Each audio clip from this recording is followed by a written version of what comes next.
Hey, what's up YouTube? Welcome back. My name is SHAREfactory. Now today, guys, before we start the video, I'd just like to say I'm so close to 200 subscribers. It means so much to me.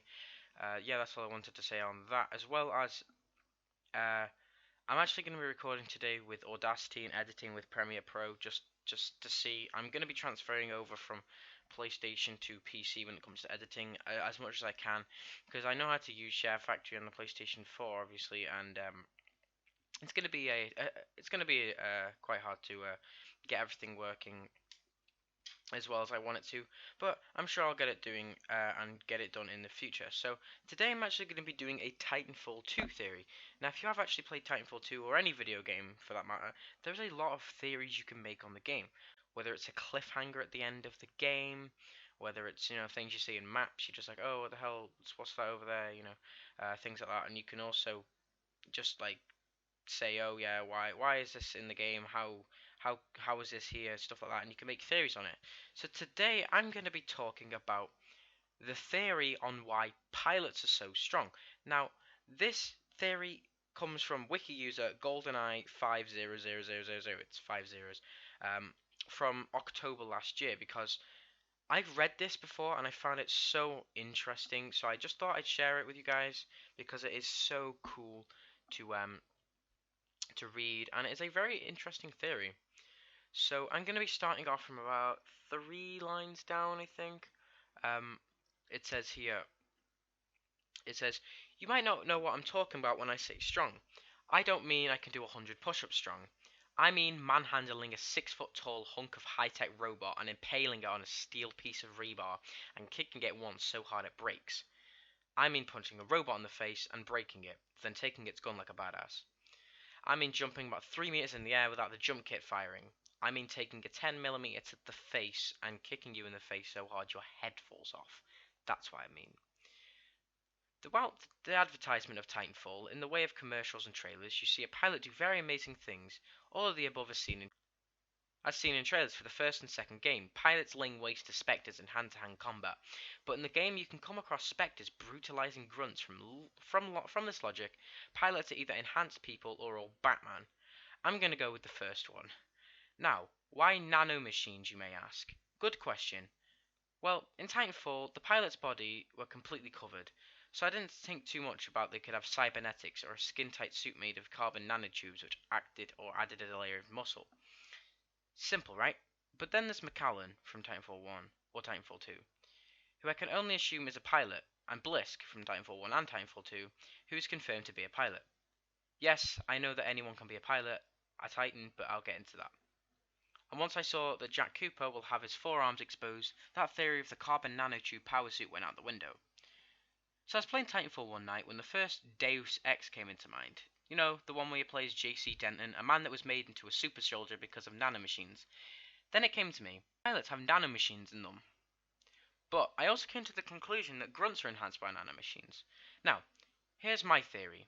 I was always upset that none of the humans in the field in Titanfall had some sort of enhancement, mainly in the form of a cheap mass-produced exoskeleton, such as the one you see in Call of Duty Advanced Warfare and other games or movies, with the same kind of compact robotic frame that enhances their physical capabilities in games. That far in the future with war robots on the field, it would almost seem cruel not to give them some help like an exosuit. Then, I had that eureka moment about Deus Ex. I concluded that grunts have a self-replicating nanomachines injected into every soldier when they sign up to the army or mercenary, or could even buy a cocktail of bots that are cheap and capable of bonding. Now, I don't actually believe in the cocktail thing, that just sounds stupid. Other things are really cool though. DNA fusing with cells in a person's skin. That's a cool thing. I think that's a cool thing because the fusing with the skin thing, it sounds really cool because pilots can't just be naturally strong. You can't actually train somebody to be that physically strong. And you can see no exosuits on them. There's like a jump kit, but it's nothing like what you see in Advanced Warfare. So it says here, bones and muscles making them stronger than an exoskeleton, and it's cheaper, but not as strong of a spectre, which is a humanoid box of death. Big open quotes there. Then there is the pilots, which use a super expensive type of nanomachines that is lengthily processed to make and is bonded that person's exact DNA so it can bond and even replace cells in a pilot's body, making their skin bulletproof or at least strong enough to lift steel beams with ease and run super duper fast. But here's another thing that the pilot serum does. It replaces some cells in their brain, pretty much giving them a small computer in their brain that's capable of linking to a, wait for it, Titan. And I'm pretty sure any ordinary can control a Titan with a neutral interface and have a moment of the things where the Titan is feeling simulated with sub and ultrasonic emitters in the cockpit. But with the pilot, not only does the Titan connect to the person connects to the Titan, feeling exactly what the Titan is feeling, giving them an unparalleled advantage against anyone else in Titan combat. Where people driving a Titan makes a lot of practice and mental power to use a Titan to an acceptable level, but a pilot is legitimately an extension of their body, where picking up a person in a Titan for a normal person would be impossible, but for a pilot, it'd be like picking up a toy with their normal hand. And I hope that this is canon in Titanfall 2. Now, that was a theory.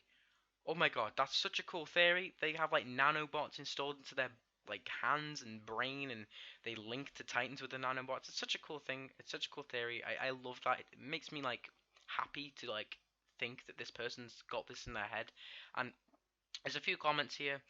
It says, well, none of the maps are on Earth, so we can assume less gravity. So this is probably for the jump kit, jumping so high.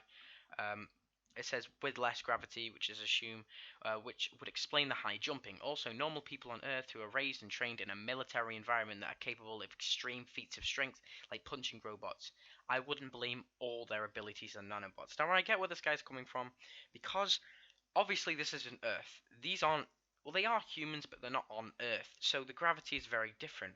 As well, if you're in the military, if you're brought up being a militarized person, or you're brought up in the military, there's a very high chance you're going to be taught to do things that people that had just joined the military when they're like 18 aren't taught to do. If you're brought up in a war situation where, as a kid, you are a literal soldier, you're not going to be as petty as the ones that we see on Earth. Not really petty, but you know what I mean, isn't they can't kick a bot like 5 foot in the air and then like slam dunk them, can they? They can chuck a grenade into a building and blow up some terrorists. But yeah, another guy says, but what powers the nanomachines? This is a good thing. This is a good question from this guy, and it answers with nothing than what powers us: food. I'm guessing they siphon the body's chemical reactions using highly effective means. However, there is a chance that the disadvantage to both the grunt type of nanomachines and the pilot type of nanomachines, it is when they go into planning and for a situation where enhanced capabilities are actually needed, the pilot actually has it better off. This is very true. So, this theory is an amazing theory. Oh, sorry about that. Just moving my mic. So this is an amazing theory. I think that theories like this should be canon to the game. Theories that are amazing, that somebody's actually just thought of and gone, let's post this on Reddit or let's post this on Wiki. It's some amazing things. Now, personally, I like this theory, and I'd like to come up with a few theories of my own. I have some ideas, but this one is really one that stood out to me. It's amazing. So, yeah, I hope you have actually enjoyed this, because it's something that's very brand new to me, making like videos on theories, reading out theories. It's amazing. I hope that I can get some of your comments and thoughts in the comments below. Now, I was going to say I'll see you next time, guys, but before I actually ended the video, I just wanted to say, if you think my voice is weird, it's because I did record in Audacity. There was a lot of problems that went on. First of all, my Premiere Pro stopped working, and then my Audacity couldn't save MP3 files, so I had to go download something that can make it like turn into an MP3 file, so I could put it on my PS4. So I did actually eventually do it. Obviously, the Audacity file got put onto my PS4. That's why there's no music as well, because it has to replace the music file as an MP3 file. So yeah, I hope you have enjoyed. If you have, make sure to leave a like, subscribe if you're new. I'm almost at 200 subscribers. Make sure to check out some other of my videos, and I'll see you next time, guys. Peace. Cause I got it like that, flow so smooth like I got it on tap. Yeah, and I'ma say it be a good night while I'm on my Yingling, while I'm drinking Bud Light. Can you get it when you miss me? Like I'm with whiskey, drinking Jim.